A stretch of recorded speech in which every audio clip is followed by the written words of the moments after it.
It's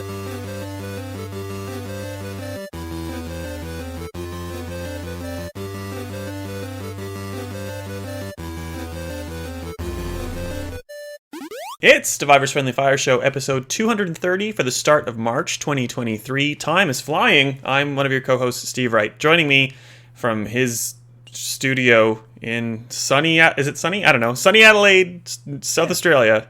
Ben Salter. Hi, Ben. We're back, Steve. What have you been doing? I mean, not that we ever left. To the listener, we were always here, but we're physically back. Well, we said, yeah. I was in Tasmania for the last week, and you were around rural South Australia. Yeah. Yours sounds a lot more fun than mine. Tasmania, what were you doing over there? Wineries, breweries. We stayed at the Sapphire Fraisenet, which is like $3,000 a night. We didn't pay for it. Whoa, must be nice. It was like the biggest case of imposter syndrome I've ever felt in my entire life. It's like, I don't belong here. They know that I don't belong here. It was weird. We went to an oyster shucking experience, like in a river where they were like literally taking oysters from the water and opening them and feeding them to us. And the guy... I did that as well in rural South Australia, but I was filming other people doing it. Did they teach you how to do it? Like, that was the whole thing, how they shuck it. Yes, but people of our caliber certainly don't do that ourselves, Ben. No. Yeah, I'm not really a big oyster person, and I mentioned that. I wasn't really on the tour, but they gave us some anyway. And I did it my usual oyster way, which is just like down the hatch, get it done. Like, that's the only way I can really... And the woman's like, the correct way to eat an oyster is like chew it 2-3 times and then swallow it. And so I did that. Disgusting. It's a mouthful of salt. Much worse. If you're like me and you're not a big oyster person, don't recommend that. But that's what you're meant to do, apparently. I love oysters. I had no problem with that. But like the tour guide, my husband thinks was hitting on me a bit. So he kept like shucking them. Instead of putting on the table for everybody to grab, he just kept handing me like newly shucked oysters. I had like 25. And, you know, I love oysters, but after, like, the 15th, I was kind of like, I was just eating them to be nice. Like, thank you. Please stop. And the tour guide's like, oh, so have you been to Africa? It's like, no. Like, is it a rich person thing? I don't know, but, like, I've never been to Africa. I've been to Canada. Well, you're living a much higher life than I'm aware of. You're eating oysters. You're staying in a $3,000 a night room. Insane. I don't even know you anymore. It was not... Like, it was lovely, but I don't think any room is really worth $3,000 a night. I'm sure there are expensive rooms that are like an entire 50-story building or something that might warrant that. Okay, maybe my idea of what things cost is like completely shot, but anyway. What do you get for $3,000 a night that's different compared to like $300 a night? Like a nice hotel room that had like inclusive wine and like an inclusive minibar and stuff, but like we hit that element of it pretty hard the first night, and then we felt so awful the next day. It's like, well, okay, that was that out of the way, and now we'll be responsible adults again. So it was good. It was just, yeah, it was a lot, and I didn't answer your question at all, but I don't know how to, so that's it. All right, I'm not gonna bother with that. And in the meantime, we haven't really been playing anything new. You've just been playing Kirby. I forget which one it is. One of the many Kirbys. There's been so many in the last year. Dreamland Deluxe, I think. That's right. The Wii game. That's now out on Switch, which you said is fun enough, but it's pretty much a bare bones remastered, more of a port, really, upscaled port with some new content. Content in the form of mini games, which is. We have enough mini games on the Switch and the Wii and the Wii U. In summary, like if Metroid Prime Remastered is like Nintendo doing it right, I think that the Kirby game is Nintendo doing it wrong, because there's not a lot on offer. It's kind of like one of those stop gaps while we wait for whatever comes after the Switch. It is what it is. Definitely that. Did you finish Metroid Prime? Are you back to GoldenEye? What's going on with you? I'm on my 3rd or 4th playthroughs of GoldenEye. I did finish Metroid Prime. It's probably like a 10 to 11 hour game if you know Metroid. If you remember it, because you played it recently, it's probably like a 6 to 7 hour game if you remember where to go all the time. It doesn't really tell you. So it's not actually that long. Maybe it's like 15, 16 hours if you haven't played before, you don't know. Still, very good. The whole thing's very good. But yes, I went back to GoldenEye. You'll be proud of me, Steve, because the achievement difficulties don't stack. So I played it on easy the first time through, then I played it on super hard, which is tough. And the middle difficulty, I don't have the achievement for. Went to true achievements, don't stack. You need to play it through 3 times. And the fourth time is I'm trying to play it on Switch with a 64 controller the old school way. And man, that hurts my brain. Playing with one control stick, I've kind of gotten back into it, but it's tough. Like, it's hard on easy.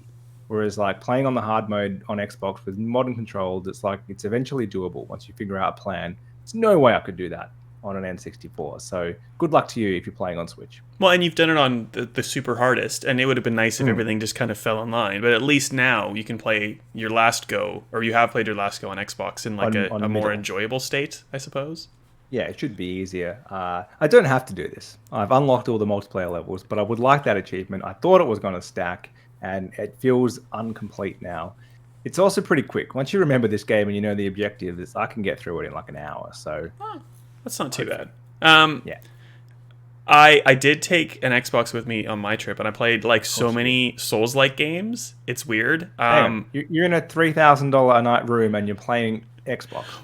Well, only the one night, because Matt drank way too much that first night and then was like in bed by 8:30 the second night. So I'm like, I guess I'll play Scars Above, which is a sci-fi shooter, kind of trying to be Returnal, but not doing it very well. Reviews up on the site if you want to read it, because Ben didn't play it. Why would we talk about it? I can't talk about Wolong Fallen Dynasty yet, but it's by Team Ninja, who did Neo. That comes out in a couple days. So by the time you've listened to this, you can probably head to the site and check out a review, which will be live then. There. So you have been playing stuff.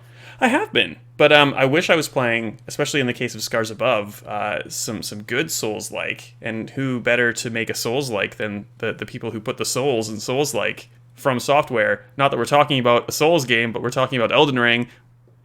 It has DLC announced in the least hype way ever, I guess. Very FromSoft, isn't it? Good news though. You know me, I'm normally not a DLC person, because normally the DLC comes out so late I don't care anymore. I've moved on.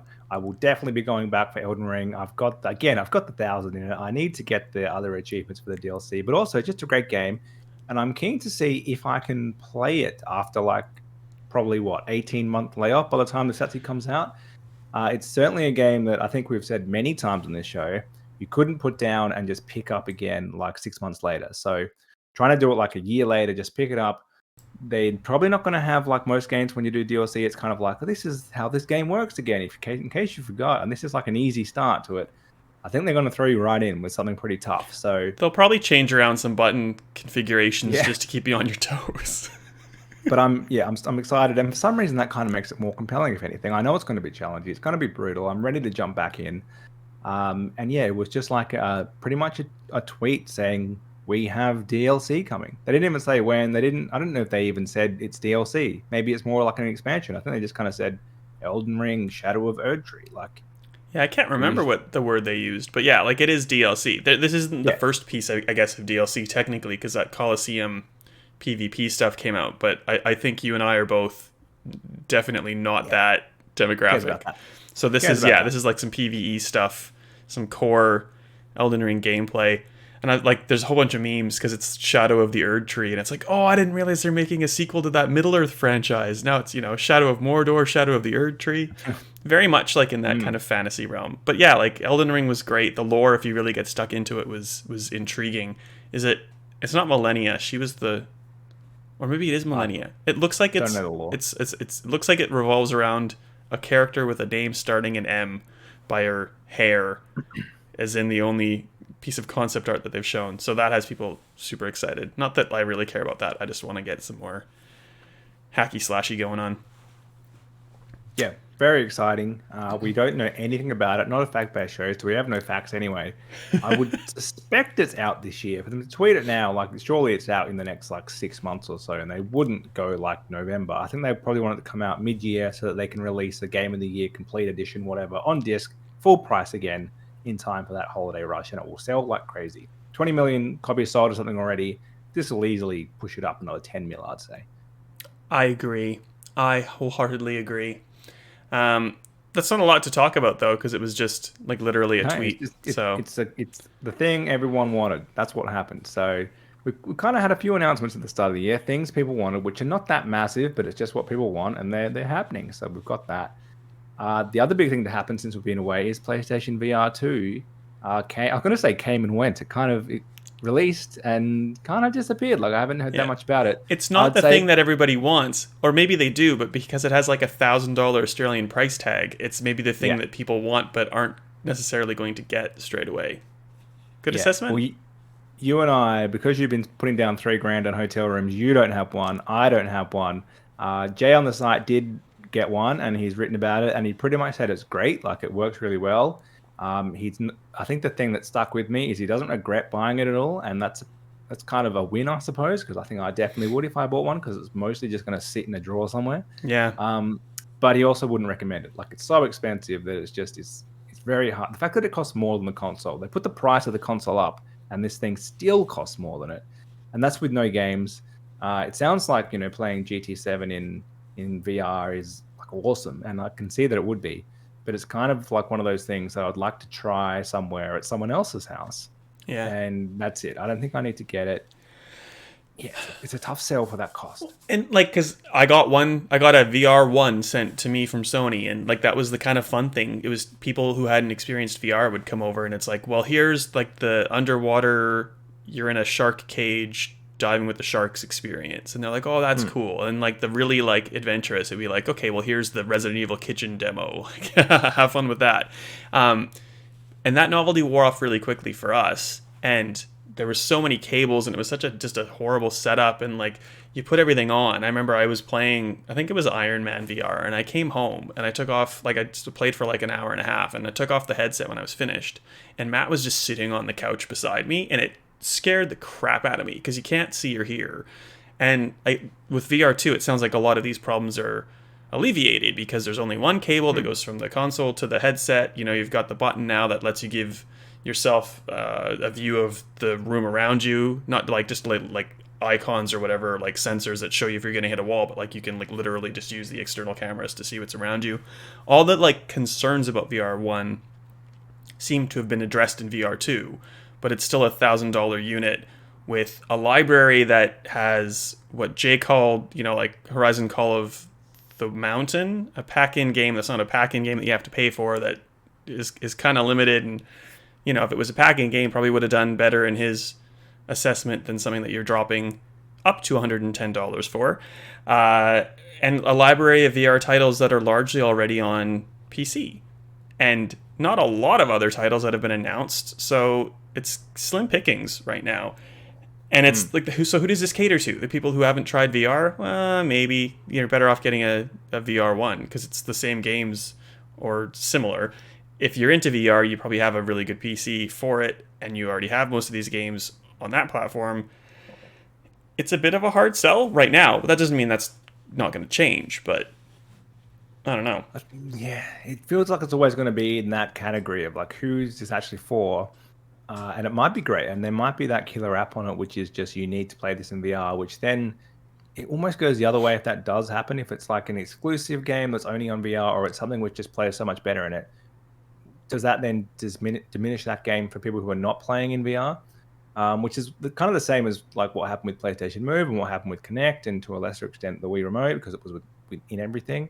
It was kind of like when those got added to things, it was kind of like, okay, that's good, but I don't want it to be the main thing because I would like to be able to play this without that. So yeah, that's always what I think with this type of thing. It's hard to know who it's for. It sounds like it's great, but I feel like it's going to fall away. Like they might have kind of 1 or 2 games a year, this is the VR game for the year, but it's mainly going to be a bit of a fad, like in the same way that Move was a fad and Kinect was a fad. Like they might sell millions of units, but I don't think it's really going to go more mainstream than that just because of the cost. Yeah, well, and like one of the easy ways to combat this is Sony throwing studios into VR to make VR games. But obviously, millions of people have a PS5. A very small fraction of that, I'd imagine, have a VR2 unit. And, like Sony's argument of, oh, well, we're only, putting a lot of development into these games, we're going to sell them for 110 as a result. Like, if there's only 1 or 2, like, triple A, quality Sony games coming out at 110 a pop, they got to be a lot better than Call of the Mountain from the sound of it. Not that either of us have played it, but that's what I would say. That's what I would want before I even contemplated buying one of these things. Yeah, I think it's always going to be that. It's going to be, if you want it, it's probably a fun experience and worthwhile if money is no factor, and good on you if that's your situation. I think for most people, though, it's going to be a very hard sell, and it's probably going to be never really on their radar. I know heaps of people kind of said, like, I had it in my cart and then I never checked out because it's that psychological barrier of it's more than the console. And how often will I use this thing? It's not like buying another controller. It's not like buying. You're better off if you have just a PlayStation at this point. Buy a Switch or buy an Xbox. Like buying a whole nother ecosystem of consoles is going to get you way more games. It's not going to get you a different experience, but it's going to get you a bigger library, which I think is probably more worthwhile. And not that, other VR headsets are that cheap, but, for $1,000 you can get a relatively decent, well, if not just a console, like you said, you can get a relatively decent, PC that can run VR. Yeah. And then you just, add a little bit extra to get an existing library of hundreds of games on VR if you're really into wanting that VR experience. Like, I don't know if VR2 is the platform for it just yet. Yeah. While we were away, Sony did a state of play that featured, half on VR games. None of those games interested me to the point where I couldn't tell you the name of one. But they finished up with a look at Rocksteady's Suicide Squad Kill the Justice League. Did you watch the state of play, for one? Any thoughts? And two, what did you think of the Suicide Squad stuff? I watched it live, and I tuned into the state of play 20 minutes in, and that was accidental, and I kind of thought, no biggie, I'll have missed the VR stuff, which I'm not going to buy VR2, so it doesn't matter. I was still on that. So I kind of got the tail end of that, and then, it was having the Resident Evil 4 trailer was pretty cool. Like hadn't seen much of that, so that was a hit, and we'll chat more about that next week. Yeah. But yeah, besides that, it was kind of a series of it felt like the first kind of third of the Nintendo Direct, a bunch of stuff, which I'm sure people love, but it's not for me. And yeah, as you said, they ended up on Suicide Squad, which got this huge 15-minute presentation, which is very different for a state of play. And that kind of direct format like we're seeing now. It's normally being game, and it's coming kind of short, and it's mainly gameplay. It's not that developer chatting about something. This is almost like what Xbox used to do when we said Xbox dragged things out too much. It felt like the Bethesda E3 showcases where they talked about, not only did they show like a 5-minute trailer for the Elder Scrolls Online, then they then decided to talk to developers for 20 minutes about it, and about 5 minutes in, I was just like, I don't care. Well, with the Elder Scrolls Online, I don't care because I'm apathetic to it. With the Suicide Squad stuff, it just looks like generic microtransaction live service game as a service nightmare. With 4 characters who I really don't care anything about. Maybe Harley Quinn's the exception there, but it's just they all have guns and they're all shooting as if they were the same character with different skins. King Shark is like this giant ass shark who jumps around and should be like the Hulk and eats people, and he has a gun. Captain Boomerang, whose name is Captain Boomerang, isn't using his boomerangs, he's using a gun. Do you see some problems in what was presented, Ben? Yeah, I think with the exception of Spider-Man, they're ruining superhero games. The last few have been absolute stinkers. Gotham Knights, not fun. And Avengers before that, it's already been discontinued essentially. Was clearly a game that shouldn't have been a live service, and that's what ruined it. It's just been a series of not great games. When they had Batman Arkham, that was the one that kind of kicked this all off, that series. And they're trying to continue that with now you get to play the bad guys, but you're multiplayer, and it's ugh. It's not what you want. No one wants to do that. People want to play in the Batman world as Batman. It's that's what you should be doing. There's hope for things like Wolverine. I'm glad we're getting some different takes on things, but if you're going to continue the big series, I don't know what's going on in that Batman world especially, but even the Avengers games, not great. Gotham Knights, not great.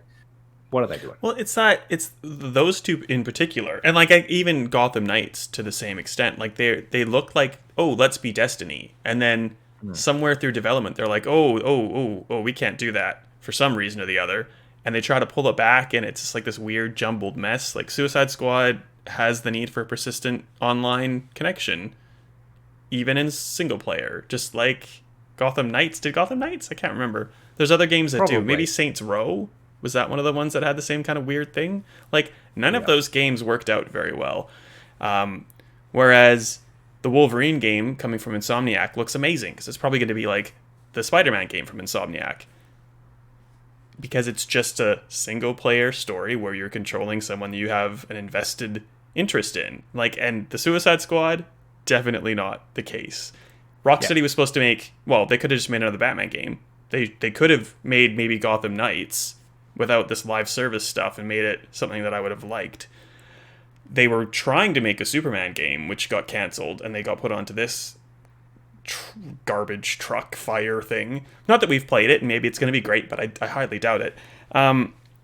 Warner Brothers is just making really huge missteps, not only in video game superhero stuff, but like with their cinematic universe or whatever they're trying to come up with. Like, it's just, find something that works and stick with it. Don't try to do something weird. You know, like, I'm surprised we didn't see a whole bunch of NFTs or something from them. Like, that's one thing that they happily managed to avoid. Yeah. I think they've had some wins in trying to take a series and not use the main characters, do something to the side of that, like Hogwarts Legacy recently is a good example of that. They've done it with like some of the Lord of the Rings games, which was good and nothing to do with the actual main story. It's just set in Middle-earth. But like, yeah, they seem to be trying to apply that mindset to these superhero games, and it's just not going to work there, because the thing is, it's not the world that's interesting. Like, the world of Middle-earth is interesting, and there's heaps of things that can happen there. The world, like the wizard world of Hogwarts, there's heaps around that main story that can happen there. The world of whatever's happening in Batman is not very exciting without Batman. Like, the things which happen in that world are set up for Batman to go foil these problems. Like, if you're creating them, it just doesn't work for me as a game. Even Hogwarts like didn't really need RPG elements like cloaks that have 20 points more than other cloaks and this and that and the other. Like, you don't need it. You don't need it. You can have upgrades and different skills and stuff. That's fine. But like, I don't know why Rocksteady thought it would be great to have that. Everyone's seen this picture of, Captain Boomerang with this giant, green camo sniper rifle that he's like super happy about. And it has like less DPS than the gun he already had equipped. It's like, I don't want to loot chase in a game about 4 supervillains. Like, so, the weird thing is, like, I know there's a Wonder Woman game coming from Monolith, who did the Shadow of Mordor games. Like, those look exciting. Those games are exciting, and the Wonder Woman game excites me. You get what I mean? Like, there was a bit where Wonder Woman in the Suicide Squad Kill the Justice League stuff, she's not controlled by Brainiac yet. So she's like, lassoing Flash and saying like, what do I have to do to stop you? And he's like, you just have to kill us. Like, that's the game I want to play. I want to be Wonder Woman taking on the Justice League, not like the D-grade villains with guns shooting at an invulnerable man from another planet. Like, I don't know what that's going to do unless you get kryptonite bullets or whatever. Like, there's a far better story to be told, and you've kind of highlighted that, but we're just supposed to ignore it and play the live service game because you want my extra money. Get that cash. Yeah. It feels like Rocksteady's making a spin-off, even though they're meant to be the main developer. So they've demoted themselves, essentially. Wow. It would put me to sleep. Well, maybe it won't. I'm just trying to find a segue into Pokemon Sleep, which I forgot about. And you've in the show notes reminded me that this wasn't like a new announcement. This was something from like the pre-COVID times. That's why it's kind of interesting. So they have Pokemon Day once a year, which is the anniversary of Pokemon Blue and Red, Green, whichever it was called in Japan, coming out the first time. And of course, everyone thought it means those games are going to come to Switch Online. They tweeted like the box art for them, and then they didn't put them on Switch Online, which is a classic Nintendo move. But they did say Pokemon Sleep is back. So this is an app which we just all assumed went the way of the Vitality Sensor, and which is quietly cancelled, and they realized it was a real dud. Apparently, it's successful. It's a mobile app for your phone, which tracks your sleep and then somehow tries to gamify that so that you wake up, and based on how you've slept, you have access to some Pokemon, which, I don't know, may or may not tie into Pokemon Go. I kind of got bored at that point. What do you think of that? Can you gamify sleep? Well, apparently you can. Not that I'm looking forward to it. And you can buy a plus thing, which I guess you wear. Plus. Oh, there's already a plus. It's the plus. You know when they write plus and then they do the plus icon, plus. If you're watching the video version of this podcast, you could see me almost having a seizure. I'd hate that idea so much. Cool, I guess. That just, I don't know. I have sleep things on my phone that I don't use. I have a wearable that I like to track my steps, but I'm not going to wear it to bed because it's uncomfortable and weird. And I generally know how I sleep. Not very well. I toss and turn quite a bit. And having an app telling me that that's the case, I don't see how Probably that not gonna happen. benefits me. It'll just make me realize that I maybe sleep for like 2 hours solid a night, and then the rest is just like a charade. Like I don't like. Is this going to help me sleep? Is it a sleep trainer somehow? If that side of things somehow exists, I doubt it. well, I don't know. but I guess I Some could get people a might be into it. Charizard from staying awake or Some not. people might be into it. They might be, yeah, they might want to see what Pokemon they somehow caught by sleeping. Uh, Kind of weird. You're not meant to have your phone. Everyone does, but you're not meant to have your phone next to you when you sleep anyway. There's something that it's better for you to live in a different room. This app kind of feels like it's made for kids in that instance. Like it's a bit more fun than the Samsung or Apple Health tracking your sleep. But then kids are probably the main ones that shouldn't have their phone with them because they're it's kind of like us playing Game Boy under the covers. Now you just got your phone when you're meant to be sleeping. So like, yeah, I don't really know who's going to use it, but it's interesting that it came back from the dead. That's the main thing here. Well, maybe this is one gimmick you can sleep on. Ooh, I think That was like I think we should leave it there, Steve. That's this is the yeah. weirdest point in time because there's a whole bunch of games coming out, but like they're not super amazing games. Not yet. We're getting into some good ones at tail end of March and like surrounds. There's a lot going on, but at the same time there's very little going on. So this was a lean like 25 minutes, Ben. Not that we need to extend this and All try right. to stretch it out, but this is where we This is are. actually this is the length, if you recall, listener, to like 50 episodes ago when we rebooted this thing. We said they're going to be about 25 minutes, up to 40 max, 25, 30. We've rarely hit that. We always go slightly over. But this week we've delivered what we said. I like a tight 25. It's good for the commute. And why don't we just leave it there? On that, we'll see you next week for an action-packed episode all about Resident Evil 4 Remake. We've seen a bunch of gameplay. We can chat about some of it while we're kind of watching it or what we saw. And the original game, how it kind of compares. It's out in a couple of weeks, so great time to look back at Resident Evil 4 next week.